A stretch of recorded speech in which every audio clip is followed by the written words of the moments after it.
Shalom saudara yang dikasihi Tuhan. Saudara, kita percaya bahwa Allah itu adalah kasih.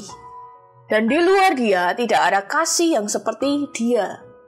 Dan bahkan kita orang percaya diajarkan untuk hidup di dalam kasih itu sendiri. Pasti kita semua sudah tahu di dalam Matius 22 ayat 37 sampai 39 di mana Yesus mengajarkan hukum kasih. Di Matius 22 ayat 37 sampai 39 tertulis, jawab Yesus kepadanya, kasihilah Tuhan Allahmu dengan segenap hatimu dan dengan segenap jiwamu dan dengan segenap akal budimu. Itulah hukum yang terutama dan yang pertama. Dan hukum yang kedua yang sama dengan itu ialah kasihilah sesamamu manusia seperti dirimu sendiri. Saudara, kita lihat ketika Yesus mengatakan hukum yang kedua yang sama dengan hukum yang pertama. Artinya mengasihi sesama hukumnya sama dengan mengasihi Tuhan. Coba saudara bayangkan bagaimana kita bisa mengasihi Tuhan kalau kita tidak bisa mengasihi sesama? Dan bahkan tidak mungkin kalau kita berkata, oh saya mengasihi Tuhan, tetapi ternyata kita tidak mengasihi sesama. Seharusnya itu tidak terjadi, saudara. Kasih kita terhadap sesama mengukur kasih kita kepada Tuhan. Di Amsal 21 ayat 13 katakan, siapa menutup telinganya bagi jeritan orang lemah, tidak akan menerima jawaban, kalau ia sendiri berseru-seru.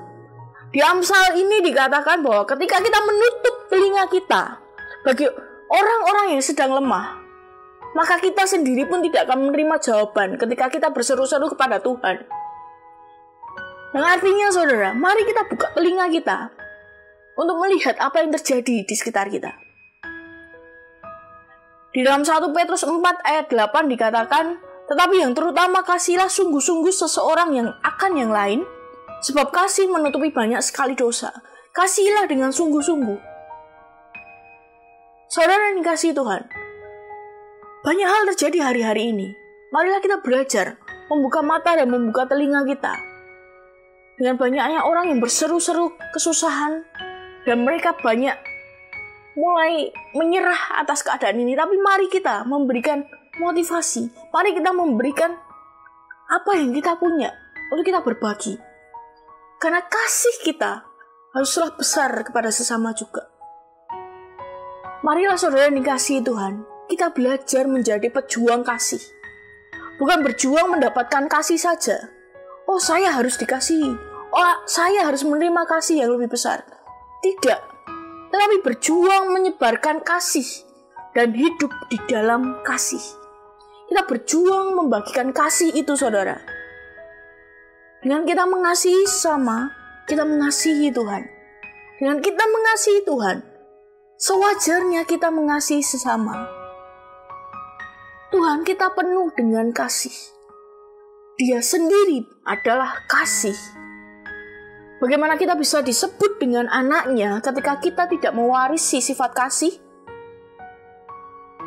Saudara yang dikasihi Tuhan, bahkan Tuhan mengajarkan kita untuk mengasihi musuh kita. Orang yang tidak suka sama kita.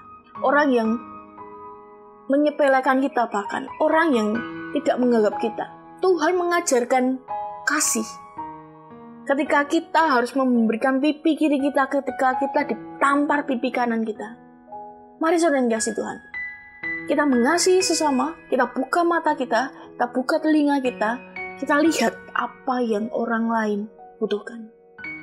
Mari kita belajar menjadi pejuang kasih, menyebarkan kasih, membagikan kasih, dan hidup kita di dalam kasih. Tuhan Yesus memberkati.